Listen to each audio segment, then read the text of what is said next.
Thank you everybody for joining us again today for another episode of FORCA BARCA podcast, where we discuss FC Barcelona games, matches, review matches, and talk transfer rumors, news, and everything in between. We're coming at you today. We didn't react to the last couple games. For you guys who are Muslim, you know that's our holy Eid was last week, so or this week. So we're quite busy with family and all that stuff. But we're able to come back again. We'll discuss today the last game, and we'll discuss the next matches that we have and our chances of making top four.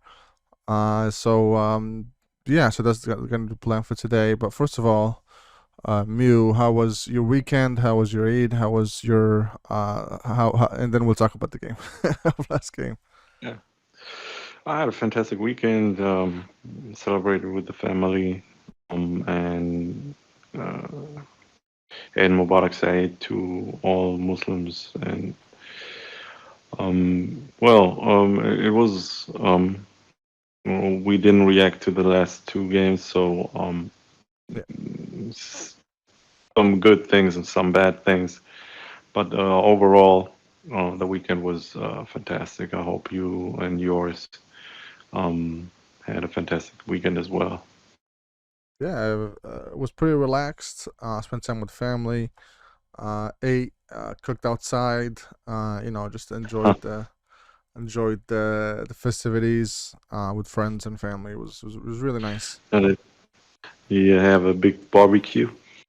Not big. It was here in New York. It was in upstate New York. It wasn't very sunny out. It was sprinkling, raining once in a while, every couple hours. So we went out and barbecued for a couple hours. But it was pretty short because we couldn't sit down and relax because of the rain, and you know how that goes. But overall, it was fun. It was just a fun time to relax and decompress. Nice.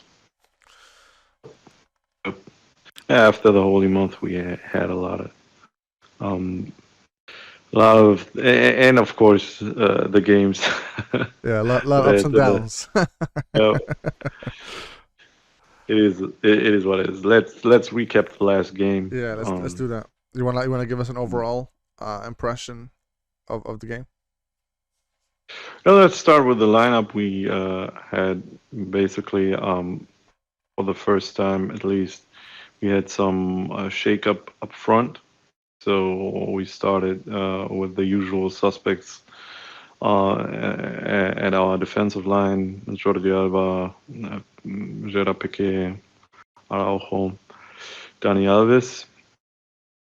Then we had Gavi, Busquets, and Frankie de Jong in the midfield. And we had something new with Memphis, Ferran, and Aubameyang. And I don't want to beat around the bush. Memphis Depay, man of the match. Yeah. It was absolutely stunning.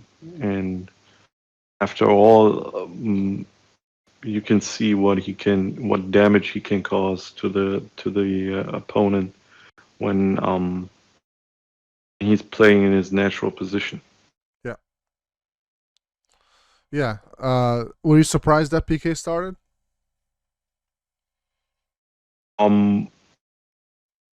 Not really.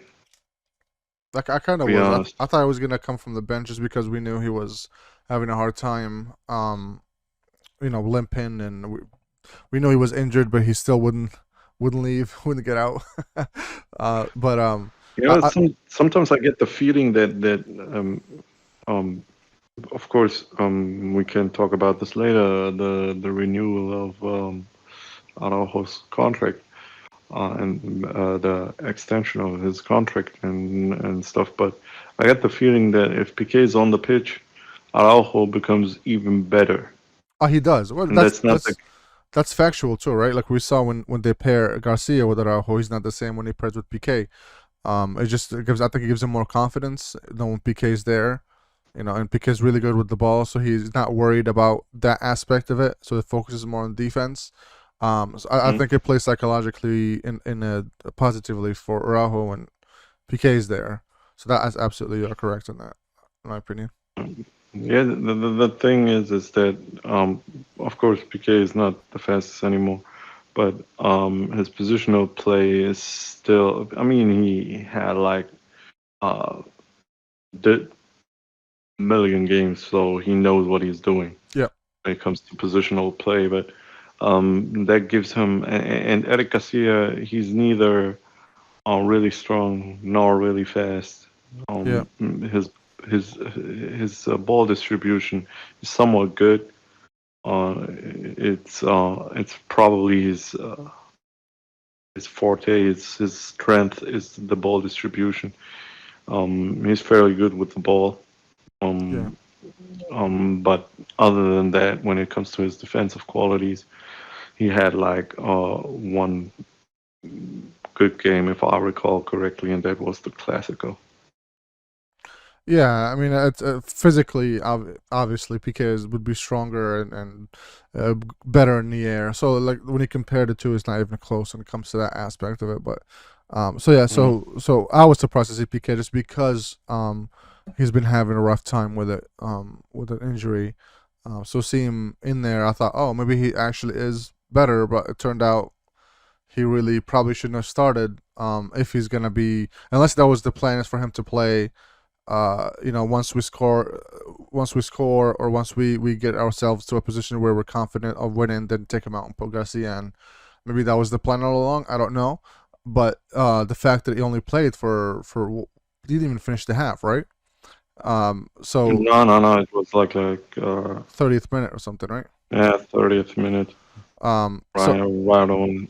yeah, so I mean he is holding the same spot that he was. Every time he limped for the last few games, he holds his groin or close to his groin. So I'm assuming it's the same injury he's playing with, just to get past, to help the team as much as he can. Since especially because we only have like 4 games left now, in a crucial part of the league. But I was a little bit surprised, and I hope he's not. He can come back and finish the games if he can. But being there helped a lot with the last game. Yeah, when it comes to the shakeup in the lineup, I think um it was about time, um especially after losing 3 games on the row Hmm. at home. I think We needed some. the only one we is Memphis is the only one that was really a change up. You know what I mean? Oh, we Besides, had Donny Alves. We had Donny then Alves. Alves, We yeah, had yeah, of course, yeah. yeah. I think and playing with I think the thing is I don't know what it is, but we always have like someone playing a really good game, and the next game they somehow disappear, Yeah, have a really bad game. And there is if again I have to point out the Classico that was basically one of the few games where everybody functioned yeah. from the goalkeeper to the striker up front. Everybody functioned in that game. The travesty is that we cannot have those performances on the weekly basis, Hmm. not even on the monthly basis. I mean, of course, we had those 3 months, but if we go back to those games, not everything was on point. I mean, everybody's functioning. That needs time. We will see what will happen in the summer when Xavi has his time with the players and can instill some more tactics, some more um, details, Yeah, and have it his way. I mean, we know it'll take time. Like we looked impressive in 6 games, I think, or so. before the Clasico too, like against Bilbao, against Atletico. So we played some impressive football, but you could still see that we need work. For instance, we created so many chances. Like if we converted every chance that we had, well, not even every chance, like 90% of the chances we had, we would have scored a ton of goals every game for those in those games that we had. Um, Mm. so so in that aspect of it, yeah, we are really good at certain points, but we still need a lot of work, and it showed once we slowed things down. Right, once we got to the point where we had rough patches where the players were tired. You notice that the players that made a difference are exhausted. So, and we don't have anybody in the bench that has the same quality as the ones that are that are playing that are playing really well. So that's when you get to the point where you stumble, and other teams will benefit from just because we don't have the same quality to put up when we are in a rough spot. So all those things, I hope that they get patched up, and I think once that happens, once we recruit players that are of similar quality to the ones we already have that are good, I think you'll see a shift in dynamics where we'll see more rotations, and it's not gonna hurt as much as it did us for the last 2 or 3 games that we played. Well, I agree, but just to a certain point, because I don't think the problem that we have is mostly um, defensive problem. Mm. Our defensive, especially if we talk about rotation, because you can even now you can, and that's something, and I gotta stress this out once again. I know you don't want to hear it, but Mm. that's something that Ronald Koeman didn't have. He didn't have the option to um, bring in someone like Aubameyang from the bench or someone like Offensively, Adama Traore yes, offensively, and I'm yeah. talking about offensively. I'm Mm. because you said like we will see more rotation because the Well, thing I with didn't mean Xavi offensive. is I meant defense, and midfield. Those are yeah, the yeah, ones that are yeah, struggling and now. Yeah. that's what I'm saying. The problem is just defensively. We need somebody for that can replace Jordi Alba. We Yep. need someone who can replace Dest even, Mm-hmm. and we need to have someone who can replace Piqué PK. and Eric Garcia. Yeah. No, I 100% agree. Both. I didn't mean up front. I meant you're right. Like up front, we should be set. I mean, maybe you can recruit Rafinha if Dembele is leaving, even if he's not leaving. To have two right backs, right wingers are amazing. Is a plus. I Mm. don't think we need putting a lot of, if anything, up front. If we keep the same players. But in midfield and defense, especially in defense, we are hurting. Like even in midfield, like Pedri is out. For the when you can see his place is there. Like if we had somebody else as creative as him that can replace him, we wouldn't have the same impact. Busquets has been playing every fucking game. We need somebody that can take his place when we need it, that have similar quality to him. Or if we're not gonna use him, then use somebody a different tactic where we can use somebody else in that position, but not play the same way. Because I don't think we'll find anybody that's actually as good as Busquets to begin with in distribution and controlling the tempo of the game and all that stuff. So we'll need to Of find course, a substitution for that. you won't have that one to one quality, but you can have different qualities. Right, right. I mean, different games require different qualities, and Mhm. with Kissier coming in and maybe Wirtz, a young prospect, one of the most talented midfielders in German football. Um, Maybe you will have a lot of options on your hand, and especially if someone like Pedri or Gavi gets injured. I mean, Gavi was like in the two games that we've lost, one of the main guys that stood out, and you can see his Yeah. passion, always running and doing stuff. You could see that. But in the last game, I think he was out of place because he brought way too much energy Mhm. and just in like the first 30 minutes, especially in the second half, he did a good job, but in the first half, he was absolutely of course he had that energy and he's running, but way too many fouls. Yeah. Had really early in a yellow card, a deserved yellow card, Hmm. and this is something that can just bring in someone else, someone who's playing with another strategy, Yeah. maybe Well, more that's the problem, right? physical. We don't have we have Ricky Pooch and Nico. And Nico, I feel like Nico and Gavi have similar tactics when it comes to that. They're very aggressive, both of them, especially when they're defending. Um, I don't think Nico is as creative as Gavi in some instances. So like we don't have that creative midfielder like Pedri to be able to stretch the defense of the opposition, be able to know exactly which pass to do, which pass to don't, control the environment or the tempo of the midfield to know exactly when to Mm, attack, when to bring it back. All those subtle things that we take for granted when it comes to controlling the game. Once Pedro is out, we feel it. And we feel that the tempo is slowed down way too much. We don't have that 1-2 pass up there really quick to get to the other side. So having those players when our main ones are injured or out make a lot of difference, and that's what wins you games. That when you're scrapping to try to win, when you have those, especially when you notice that when Pedro was coming in from the bench, right?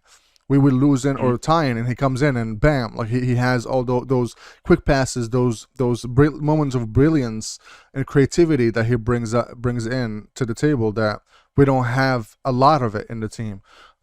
So hoping bringing the German prospect you talked about, bringing even the Torre, the new player that we bought for Barca B next year, was supposed to be a really creative player, similar to how it's like a mixture between Pedro and Gavi. That would be really good. So we'll see what summer is gonna bring as far as recruitments and what the strategy is, and then we'll be able to judge. But if we had those right now, it would make a lot of difference on how we play some of these games that we have left.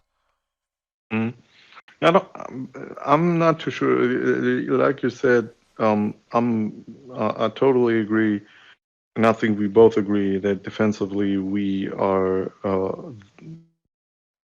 the weakest Yeah, from all aspects of the formation. yeah, Our defensive line is the weakest because we don't really have enough options. And if we are being quite honest, Araujo was the only one who consistently had great performances. I yep, mean, 100%. really.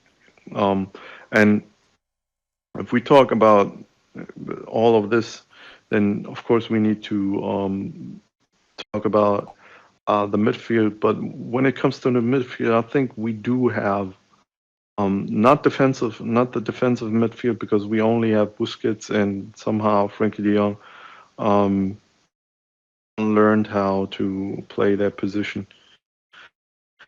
whatever reason, and we only have one world class player in Busquets. Right. But when it comes to the if everyone is available, I mean Pedri, Gavi, um, Nico, Puig, those are good players, and with Pedri is world class. Yeah. So we are not, even if we just get one with Kissier, we should be set. It's not like they need a lot. If they can have someone like Wirt, it would be absolutely amazing because you would have another diamond in the rough. Yeah. I heard reports about them being interested in him, so we'll see how that plays out over the summer. But the good news for us, like you said, Araujo was renewed till 2026, I believe, Mhm. which is fantastic. And something that we were dreading for the last few weeks, hoping that it happens. There were rumors about it being a complicated issue as far as compensation, and of course the rumor is going to happen either way. But the fact that they were able to get together and actually settle things up, and of course they made up in Marrakesh for that last meeting, which is great for us. Moroccans gonna make it Marrakesh, but they were able to nail it down and get us that renewal in a crucial part of the season. Hopefully that gives them some stability, gives the team some stability, and get us up to that top four. Hopefully. So what do you think? Hopefully. Let's talk about that. Let's talk. Hold on one second.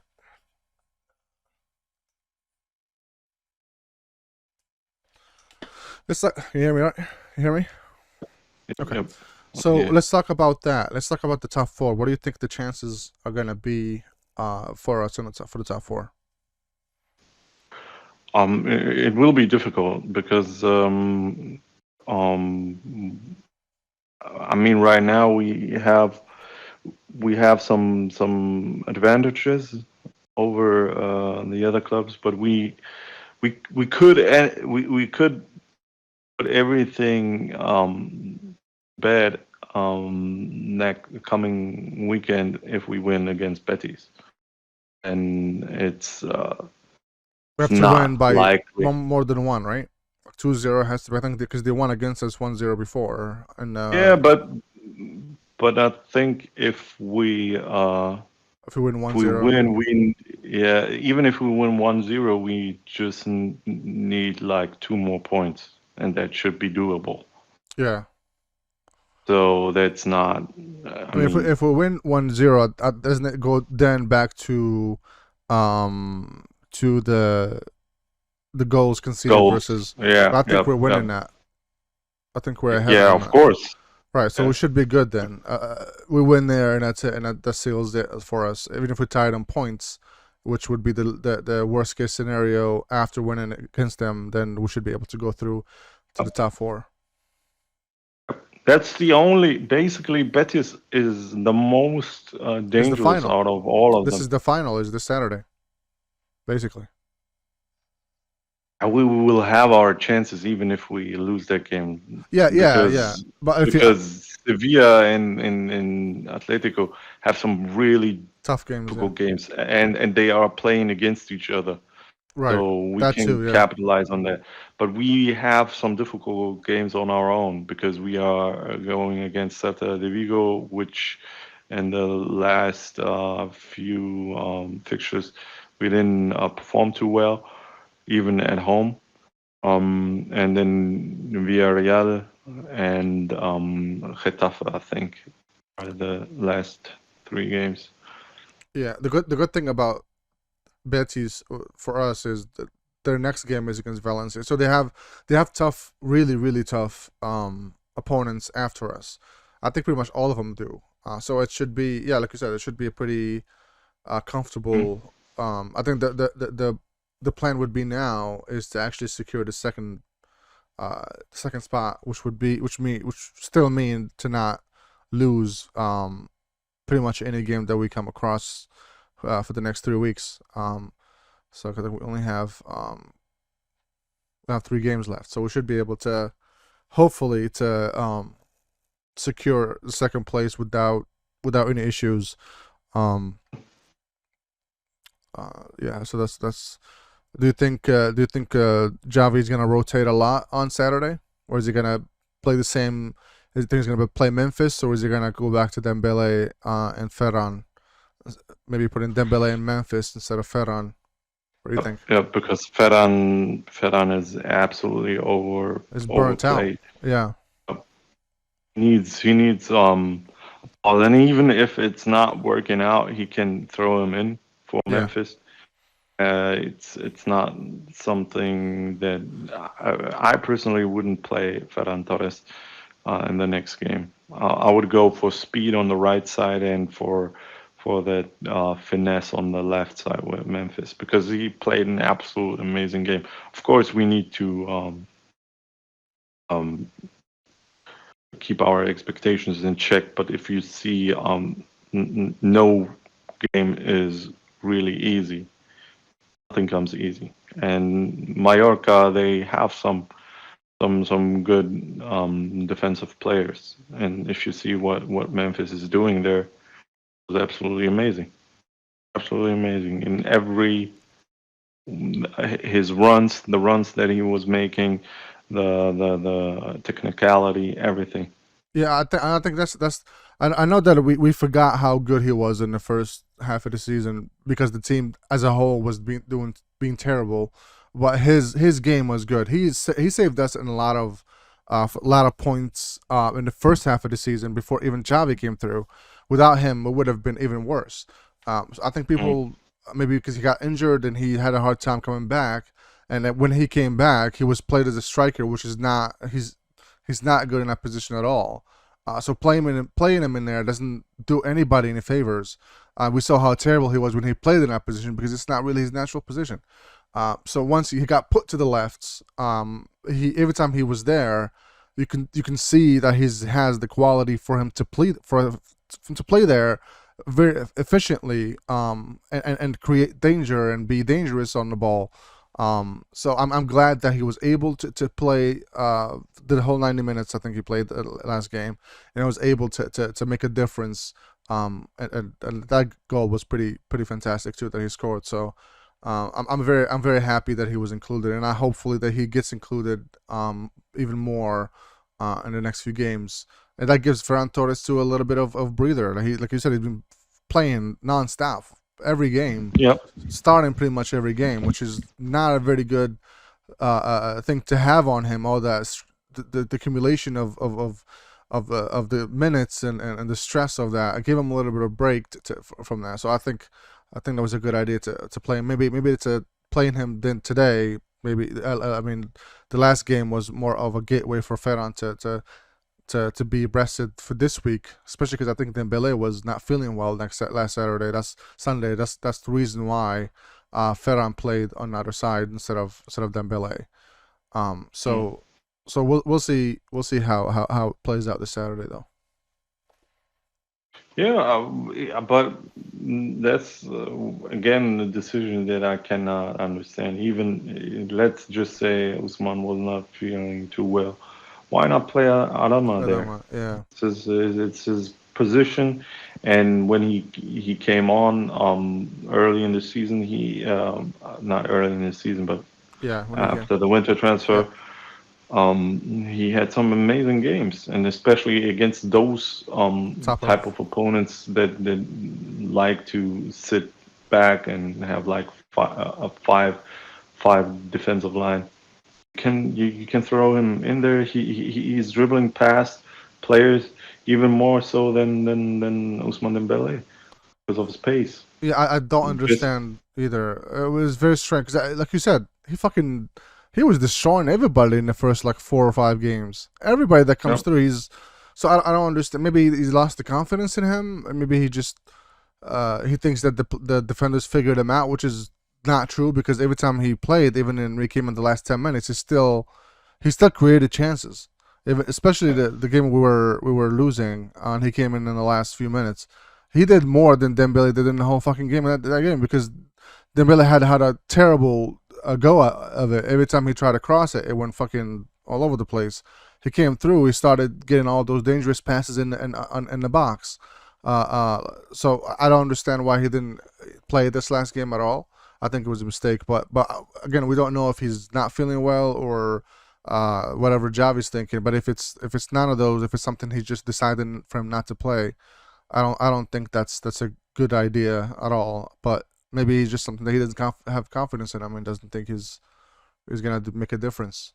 Maybe I Of wouldn't know. course, it's calculation on our side, but at the end of the Yeah, day, we need rotation, especially for a player like Ferran Torres who played a lot of games and from start to finish. It's I mean, he needs a breather, and if you think about it, he will have a short break. Then the season starts. Then he will probably go to the World Cup. yeah, So you need to think about all of that and not overuse your players. yeah, 100%. And I think every league is starting super early in the summer because of the World Cup. Um, Mm. So overplaying him now and then overplaying him right after he comes back, it's not a good idea, especially for the Spanish national team. So who knows what could happen. But the good thing about last game, though, the one positive thing that we can take away that we waited for again after a long period of time was the comeback of Ansu Fati. Were you happy to see Yeah, him? Were you happy to see him on the field again? of course, of course. I thought it would happen way earlier, but I think it's for the best not to come on too early. And of course, he needs his time. He needs to get back to where he used to be. But it only can happen within games. Just give him 10 minutes here, 15 minutes there, and see how it goes. Especially in games where maybe the intensity isn't that. I wouldn't put him in the next game away against Betis. Yeah. But when we are playing home against Celta de Vigo, if we are 2-0 up for whatever reason, then maybe throw him in the 80th minute or in the 75th minute.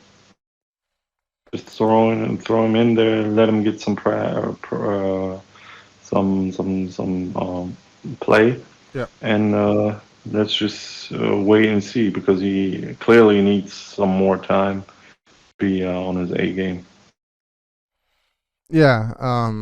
But I think that he came on, but he played the number 9. He played a striker. He didn't play a winger. Which I think Valverde, when Valverde was the coach, he did that a lot with him. He played a lot in a striker position, when we needed it. So I think Xavi is experimenting with that. We really need a number 9 besides Aubameyang, especially for next season, since De Jong is gonna go back to Sevilla. So I think experimenting for the last few games is a good thing for us, specifically, or especially because the wingers usually get more tackled more. They get more aggression from the defenders because they're the one that lead the attack from the side and try to dribble and go into the box. So they get more interactions with the defenders more than the poachers, the strikers. So that's a good thing for him to do that, and it gives Xavi the opportunity to try things out to see if it actually works. And we know that Ansu has he's very clinical and very sharp when it comes to finishing. We saw it multiple times. He comes in injury after injury, and he fucking nails it and starts scoring without. It's like he hasn't missed a beat. So having that instinct from Ansu is going to be very interesting to see if it translates very well in front of goal as a striker.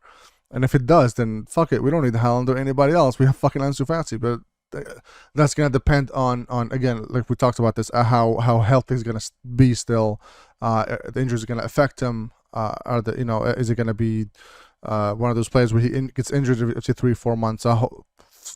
We hope that's not the case. And if you remember, Messi had the same problem in the beginning of his career. He had a couple injuries where he was gone for a long period of time, and everybody thought, "Oh shit, it's gonna be the same." And he came back fucking strong, and he barely got injured after that. So we hope that's the case for this one too. Yeah, of course. Like I said, he needs time. He needs to work on his physicality. I think we can all see that there is something there. There is a process that is happening, and especially behind the scenes, there is a lot of things that are happening. I think he gained some muscle mass if you compare him to his beginnings, and I think it will only get better from here on out. Now I can even sense some. I think he will have more freedom than we think on the pitch. Yeah, Will play a similar role to Messi. Messi before he was just um, I mean, in the early beginnings, of course. Yeah, But when we talk about what Messi was all over the pitch. He wasn't just finishing. He was also the the the league's top assist um, giver. So mm, scoring, assisting, he's going to do it all if he stays healthy. yeah. No, that's the plan. I hope. We hope that he stays healthy. We definitely need him. We need our number 10 to come back and be the difference maker for us for the rest of the season and for next season. Next season is even it's even more important since we'll be starting from scratch, and it'll be interesting to see and fun to see how our front will be lined up. And I'm not worried about Mm. that because I think we'll be very good up front. It's like we said, it's the defense that we need to sort out, and once that's sorted out, I think it'll be a very exciting team to watch next season. Yeah, and you have many different. I mean, of course, sometimes it's frustrating if you need too many chances, and some of these guys know it better. But at the end of the day, if you see how many people, how many players are on the score sheet for Barcelona, um, of course, back even a year ago, it was all about Messi, and he was providing like 30, 40, 50, 60, 70 goals a Yeah, season. So, but right now we have like 20 different people on the score sheet in the season. And I don't think that's um, a bad thing. We have a lot of people that know how to score. And if we talk, even if we talk about someone like Pedri, if we talk someone, and even Busquets is shooting more, and yeah, this is not something that is bad. We have a lot of, and even Araujo, he's very very dangerous up front, yeah, very dangerous. yeah. We just have Having someone like him, absolutely, I think that was basically when you talk about everything Barca related. That was the best news that he renewed yeah, until 2026. Absolutely amazing. yeah. It's very exciting to see. I think it's gonna be exciting. I'm excited to see what we do in the summer and how we're gonna line up the team. But let's take it one day at a time for now. So let's try to wrap this up. We have a match. Our next match is Betis, right? Um, on Saturday. Um, Already. what do you think the lineup is gonna be for that? Let's set up a lineup, but before we end it, just so we can set that up for next video. I think in the back we will have the same lineup as. Let me get here. I think it's just going to be the same lineup, but I'm not too sure. So I think we think PK is gonna start. Yep, if he's fit, he's going to start. If not, it's going to be Eric Garcia. Gavi, De Jong. You think Memphis or Ferran? What do you think Javi's gonna go with? I think he's going to go. I'm saying I'm hoping that he will go with Memphis and Dembele or Adama, but that's probably not going to happen. Okay. But basically he saw that Ferran wasn't working on that side. He Right. needs to go with either Memphis or Or Ferran on the left side and the Dembele. right side. Okay. But now, if now he, especially Xavi, doesn't. If Ferran, I like the kid and he's really really really good, but he's way too overplayed. So if Ferran for whatever reason doesn't perform, he's got no excuses because he got some options. on the left side, especially Memphis. Yeah. Memphis is absolutely an option on the left side.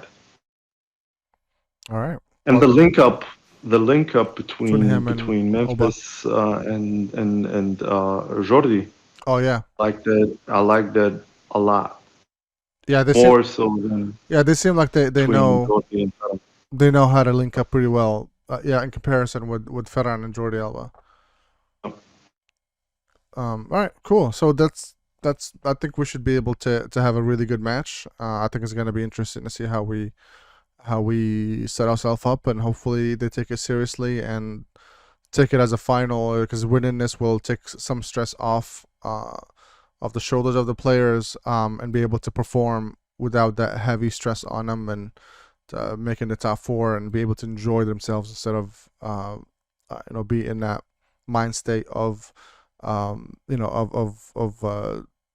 trying to rush things, because that's the thing. When you're not focused and trying to rush things because you're stressed about it, it does not, it affects your performance a lot. And I think maybe part of it was this, because we were so good at one point, and then all of a sudden we dropped so hard, and we started just playing like shit. I think that's just it plays really heavily in your psyche. So I hope that they take it seriously and get this shit done this Saturday. But we'll get together this Saturday, and we'll talk about it. We'll discuss it. We'll react to it and analyze it as much as we can, and just to see what we do then. But you have anything else you want to add? Nope. All right, cool. Okay. Well, thank you so much, guys, for listening. Make sure you follow us on YouTube if you're watching. If you are listening, we appreciate you listening on Spotify or whatever podcast application you use. So thank you so much, and we will see you again in another episode of FORCA BARCA podcast. Thank you.